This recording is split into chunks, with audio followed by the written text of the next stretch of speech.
C'est parti pour Smart Bourse, votre double dose quotidienne de marché en direct sur Bismart chaque jour à la mi-journée, 12h30, 13h et en fin d'après-midi, la grande édition pendant 1 heure à partir de 17h, rediffusée à 20h sur Bismart TV, émission que vous retrouvez chaque jour en replay sur bismart.fr et en podcast sur l'ensemble de vos plateformes. Au sommaire de cette édition de la mi-journée, la dernière séance d'une semaine qui aura été particulièrement mouvementée, avec en plus une séance d'échéance trimestrielle, avec l'expiration d'un certain nombre d'options et de produits dérivés sur indice. Le contrat futur sur le CAC 40 pour le mois de mars arrivera à expiration tout à l'heure à 16h. On notera quand même que dans cette phase de turbulence de marché, les grands indices mondiaux, que ce soit aux États-Unis ou en Europe, sont restés dans des bornes techniques plutôt bien observées par tout le monde. On reste donc pour l'instant dans des marchés techniques qui n'ont pas succombé à la panique totale. Le CAC 40 tourne autour des 7000 points à mi-séance avec une petite baisse de 0,35%. Nous reviendrons bien sûr sur le développement des événements depuis un peu plus d'une semaine maintenant, avec une fréquence de tensions financières et bancaires qui s'est accélérée de manière sensible, notamment aux États-Unis, partant du choc SVB qui se diffuse au tissu des banques régionales américaine et qui a forcé les autorités de régulation, les autorités monétaires comme la Réserve fédérale américaine à agir extrêmement vite ces derniers jours pour apporter des schémas de protection de dépôt, des schémas de facilité de liquidité également pour les banques régionales les plus fragiles. Au total, un chiffre qui résume combien l'affaire est prise au sérieux par les autorités américaines, c'est de voir que le bilan de la Réserve fédérale américaine, avec ces schémas de protection et d'octroi de liquidité, a augmenté en une semaine de 300 milliards de dollars et c'est un chiffre historiquement massif. Est-ce que cette situation est suffisante pour estimer que les difficultés du tissu des banques régionales américaines est gérable, voire en train d'être gérée, ou est-ce qu'on est déjà au-delà de l'anecdote avec un enchaînement d'événements qui marquera notamment la macroéconomie avec peut-être une histoire cyclique qui s'accélère, voire qui est en train de changer. Nous reviendront évidemment sur cette situation avec Gilles Mouek qui sera avec nous en visioconférence dans un instant, chef économiste du groupe AXA, au lendemain de la décision qui n'était pas facile de la Banque Centrale Européenne qui a dû s'exprimer la première dans une phase où les choses ne sont pas encore totalement stabilisées peut-être.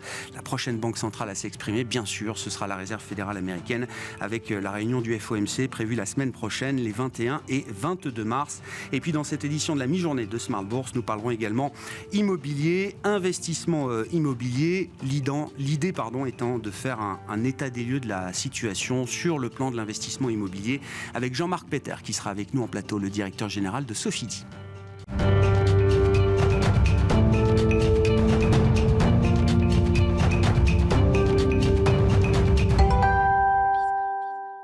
Mais d'abord, Gilles Mouek avec nous donc pour un état des lieux de la situation après les développements des derniers jours sur le front bancaire américain notamment, chef économiste du groupe AXA. Bonjour et bienvenue Gilles.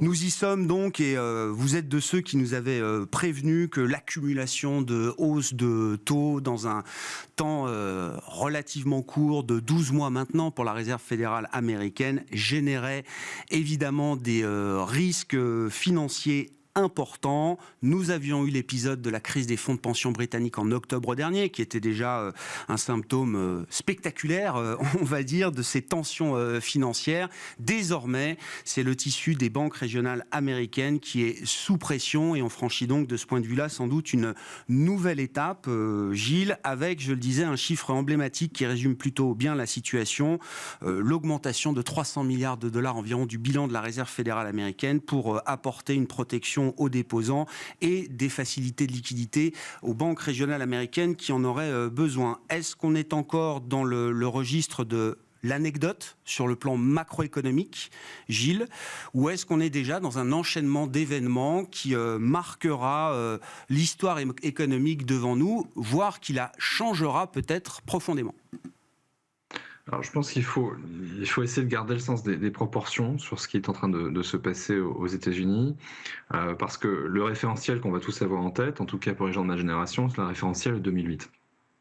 Et Pour moi, la grande différence avec la situation de 2008, c'est que des mesures de liquidité pure peuvent régler en grande partie le problème qui se pose à nous aujourd'hui, à la grande différence de 2008. 2008, c'est quoi? C'est la révélation qu'il y a une classe d'actifs dans le système et qui se retrouve partout dans la totalité du système financier américain et mondial. Eh bien, il y a une classe d'actifs dont la valeur espérée est en fait inférieure, la valeur réelle est probablement inférieure à 10% de sa valeur espérée. Et c'était le problème au départ des subprimes. Et ça ne se résout pas facilement par des mesures de liquidité. Vous pouvez injecter toute la liquidité que vous voulez, vous avez toujours à la base le problème d'un actif qui est assis sur le bilan des banques, qui tout d'un coup ne vaut plus rien. Et donc très vite, on en arrive à devoir passer à des mesures en capital. Et c'est c'est la difficulté à gérer ces solutions en capital en 2008 qui a précipité la crise.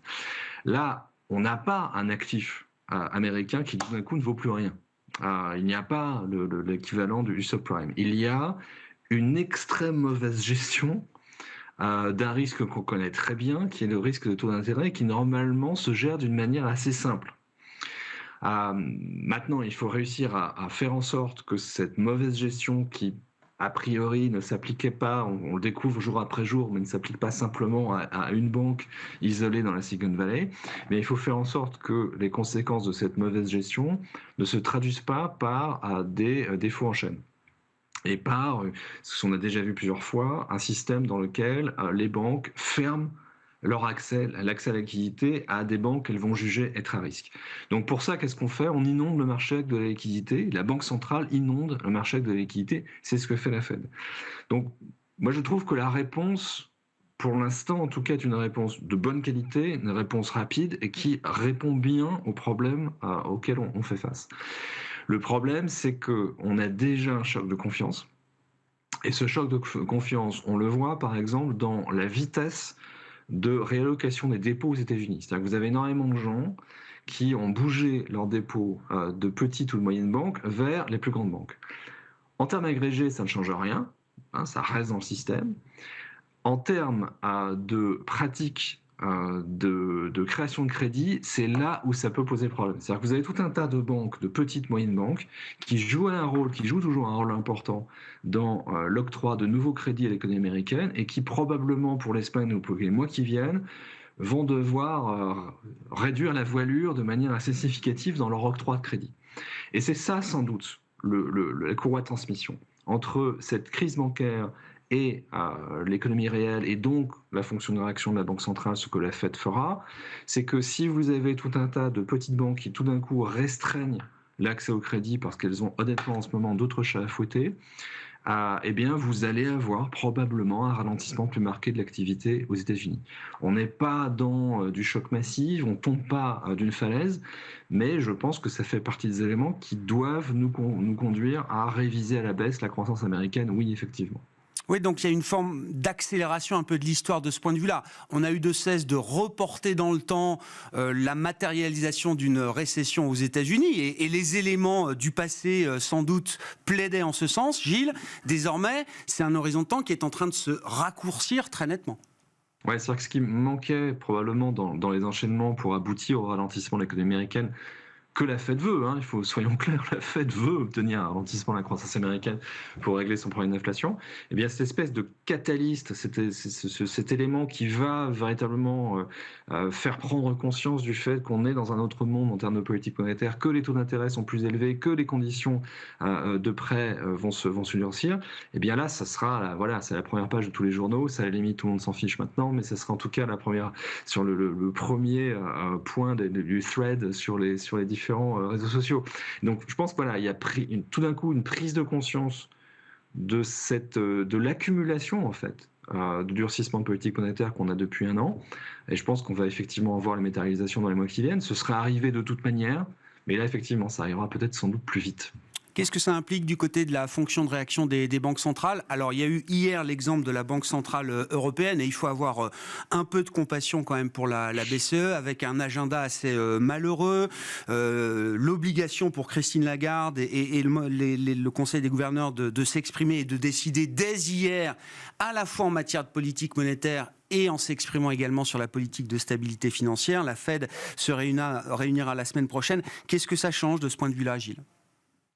Mais il peut m'arriver d'être un peu taquin dans mes commentaires sur la BCE, mais là, je trouve que Christine Lagarde a vraiment fait le métier d'une manière assez magistrale. Je pense que la réunion d'hier a été bien menée parce que le risque inflationniste n'a pas disparu du jour au lendemain.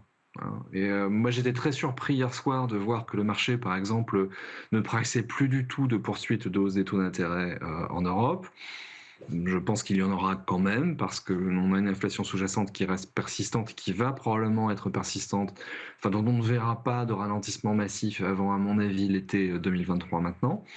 Donc on continue à remonter, on fait les 50 BP qu'on avait promis, dont on avait parlé, mais on se donne le temps, et ça c'est le vrai changement dans l'orientation de la politique monétaire de la BCE. Au lieu de dire nous allons continuer, voilà, on s'arrête, on se donne le temps de vérifier que les ramifications pour l'économie réelle ne sont pas trop importantes. Et sur l'octroi de liquidité, il n'y a rien eu de tangible, à la différence de ce que la Fed a fait. Mais on sait tous que la BCE a une créativité illimitée en la matière. On sait qu'il y a une réunion spécifique sur le risque bancaire aujourd'hui à la BCE. Et on peut imaginer tout un tas de dispositifs pour régler un problème de liquidité dans le secteur bancaire sans pour autant arrêter le durcissement de la politique monétaire. Je pense qu'on peut, voilà. À ce stade, et Gilles, on en a beaucoup discuté encore une fois au moment de la crise des fonds de pension britanniques, et c'était la nature des discussions qu'on avait, l'idée qu'il va falloir à la fois gérer des chocs, alors dans le cadre des LDI britanniques potentiellement systémiques, tout en gardant l'œil sur la politique monétaire, et au final, c'est exactement ce que la Banque d'Angleterre a réussi à faire, éteindre la crise potentiellement systémique et reprendre le deleveraging, la baisse du bilan et les hausses de taux dans une certaine mesure. À ce stade, la BCE ou la Fed sont en mesure encore de pouvoir piloter ces deux objectifs côte à côte en même temps, Gilles, ou est-ce qu'il y a le risque à un moment qu'il y ait besoin quand même d'un coupe-circuit un peu plus global ? Alors, le coupe-circuit, pour moi, il interviendra ou il interviendrait lorsqu'on s'apercevra que cette crise bancaire a effectivement un impact visible sur l'économie réelle, donc sur l'excès de demande, donc sur les tensions inflationnistes. C'est ça, à mon avis, qui doit être la boussole. C'est-à-dire que je pense que la BCE va être extrêmement attentive, par exemple, à la prochaine enquête sur les conditions de crédit qui va arriver avant leur prochaine réunion du mois de mai. Donc, ils vont vouloir regarder, est-ce que tout cela se traduit par une raréfaction de l'offre de crédit en Europe aussi. Je pense qu'aux États-Unis, c'est une évidence. En Europe, on verra si c'est le cas. Je pense que ça risque d'être le cas. Je pense qu'ils vont regarder la vitesse de transmission des taux d'intérêt aux ménages et aux entreprises. Est-ce que les banques, du coup, dans une situation qui est un peu plus compliquée pour elles, décident de transmettre un peu plus du durcissement des conditions monétaires à leurs clients finaux? Je pense qu'on le verra aussi. Mais pour moi, ce sera ça la courroie de transmission. C'est-à-dire ce coupe-circuit dont vous parlez, c'est-à-dire, pour être clair, l'arrêt de la hausse des taux, voire même... Ça, on arrête tout. Oui. On ne le verra que lorsqu'il y aura preuve irréfutable de transmission à l'économie réelle. Et on mettra du temps avant de voir ces preuves arriver. Ce n'est pas le genre de choses qui se manifestent nécessairement en quelques jours, en quelques semaines. Donc moi, je continue à penser que pour les prochaines réunions, on aura sans doute une poursuite de la hausse des taux, avec un bémol qui est que on sentait quand même la BCE chaude bouillante avec la possibilité de rester sur des hausses de 50 BP, voire de promettre 3-4 hausses de 50 BP, les faucons de la BCE le demandaient. Là, je pense qu'au minimum, ce qui va se produire, c'est que on aura plus de prudence, y compris de la part des faucons. Donc, au lieu d'avoir des hausses de taux, on aura des hausses de 25. Et à chaque fois, on s'arrêtera un peu pour vérifier que ce qu'il y a dans le pipeline du secteur financier, ce qu'on voit en termes, j'insiste vraiment là-dessus, sur la production de nouveaux crédits, si ça ralentit trop fort, si ça devient vraiment trop négatif, là oui, il y aura pause de politique monétaire. Mais ça ne peut pas être l'arme de première intention. Pour l'instant, on est dans une situation dans laquelle on peut gérer d'une manière parallèle la question de la liquidité, la question de la gestion de la crise bancaire d'un côté, et de l'autre, la question du durcissement des conditions monétaires face à une inflation qui, encore une fois, n'a toujours pas disparu. Et c'est le meilleur équilibre auquel on puisse aboutir en termes de gestion des risques, de risk management du point de vue des banques centrales aujourd'hui, Gilles. Alors là, voilà, moi je suis un ancien banquier central, j'ai passé le début de ma carrière, c'est gravé au laser dans votre cerveau quand vous travaillez dans une banque centrale. Ce qu'on appelle le principe de séparation. C'est-à-dire qu'il y a d'un côté la question de la stabilité financière, de l'autre la question de la politique monétaire. Il faut absolument éviter le plus possible la pollution de l'un par l'autre, mais il peut arriver des moments où les deux convergent. C'était ce qui s'était passé par exemple pendant la crise périphérique, la crise souveraine des années 2011-2012, où on s'apercevait que ce qui était au départ une crise financière avait un impact sur la croissance et allait se traduire par une situation de déflation dans les pays périphériques. Donc on a eu convergence des questions de stabilité, de stabilité financière et des questions de réglage de politique monétaire. On n'en est pas encore là, cette fois-ci, en tout cas dans la zone euro. Merci beaucoup Gilles, merci pour votre éclairage de fin de semaine sur la situation un peu chamboulée depuis une dizaine de jours sur les marchés du côté du secteur financier en général et peut-être également pour les banques centrales. La réunion de la Fed se tiendra bien sûr la semaine prochaine. Gilles Mouek, chef économiste du groupe AXA qui était avec nous en visioconférence.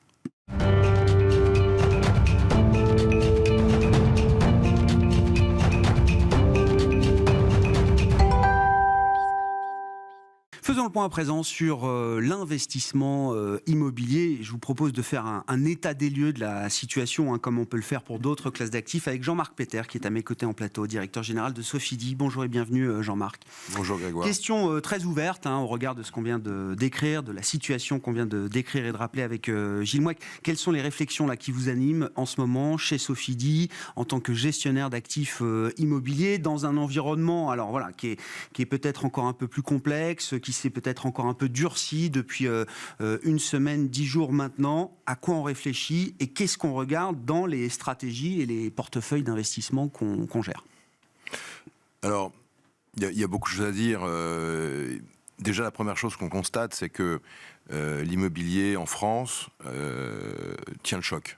Ce qui est peut-être moins le cas dans certains autres pays de la zone euro, et notamment les pays anglo-saxons, où il y a une correction qui a eu lieu et qui est en train d'avoir lieu. Mais c'est vrai que historiquement, ces pays-là sont toujours plus sensibles aux augmentations des taux d'intérêt. C'est des marchés qui sont extrêmement véloces, alors que dans notre vieille France, les progressions de valeur de l'immobilier sont toujours beaucoup plus lissées.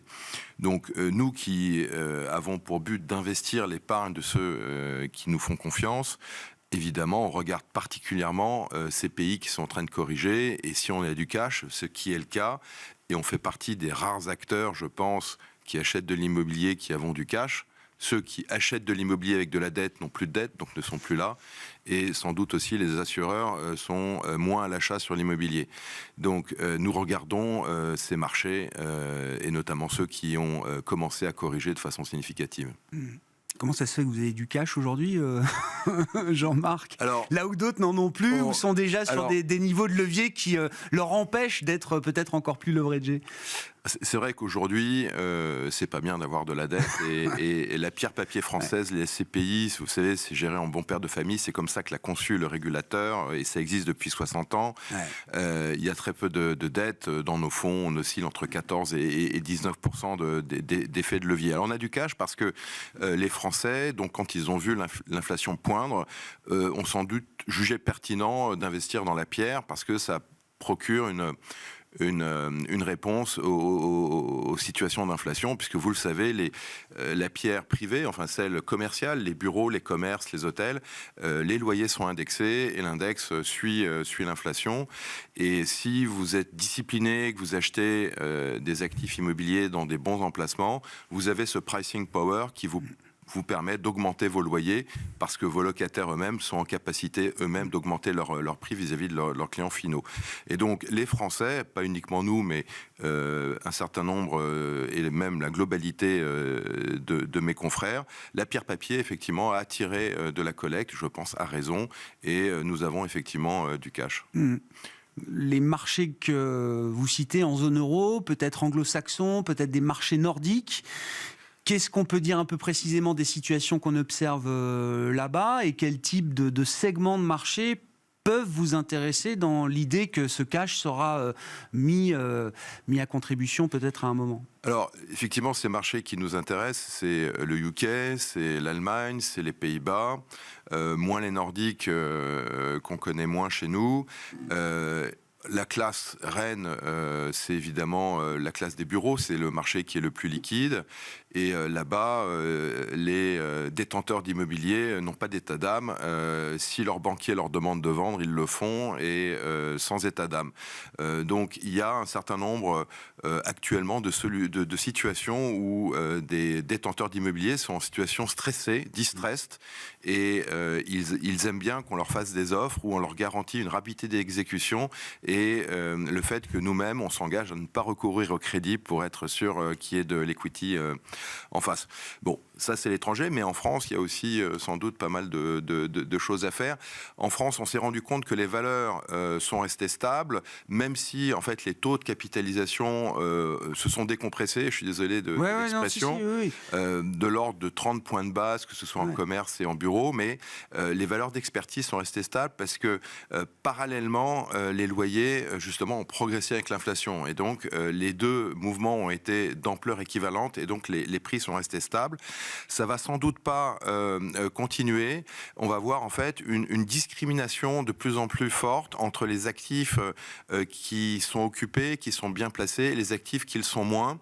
Aujourd'hui, ce qu'il faut éviter, je pense, c'est ce qu'on appelle les gros immeubles monolocataires qui sont touchés par le télétravail, sachant que le télétravail a un effet collatéral qui est intéressant, si je puis dire, c'est que ceux qui étaient situés sur des dizaines de milliers de mètres carrés en périphérie de Paris, par exemple, qui décident de réduire leur surface, une partie décide de chercher la centralité pour attirer et retenir les talents.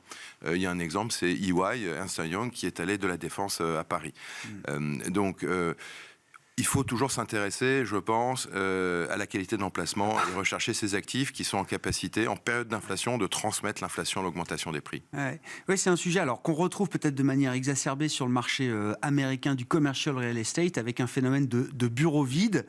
Je vous passe aussi peut-être l'impact de la crise des banques régionales qui sont sans doute assez actives pour prêter sur ce marché de l'immobilier papier américain. Là, le phénomène des bureaux vides commence à faire stresser un peu. Quand même. Alors, les bureaux vides. Alors, c'est américain. Hein. Alors, c'est américain. Le phénomène des bureaux vides, il existe, il va sans doute continuer à se développer sur ces immeubles qui sont mal placés, mal construits, qui sont vides. Aujourd'hui, les experts immobiliers pénalisent dans leur valeur les immeubles qui n'ont pas ces trois critères d'emplacement, de capacité de moins consommer d'énergie, et qui sont vides. Ça, c'est pénalisé.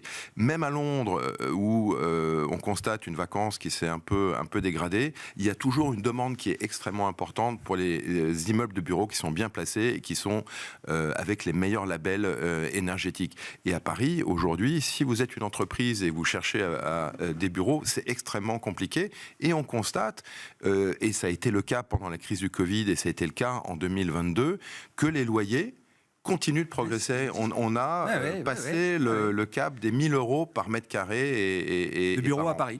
Absolument.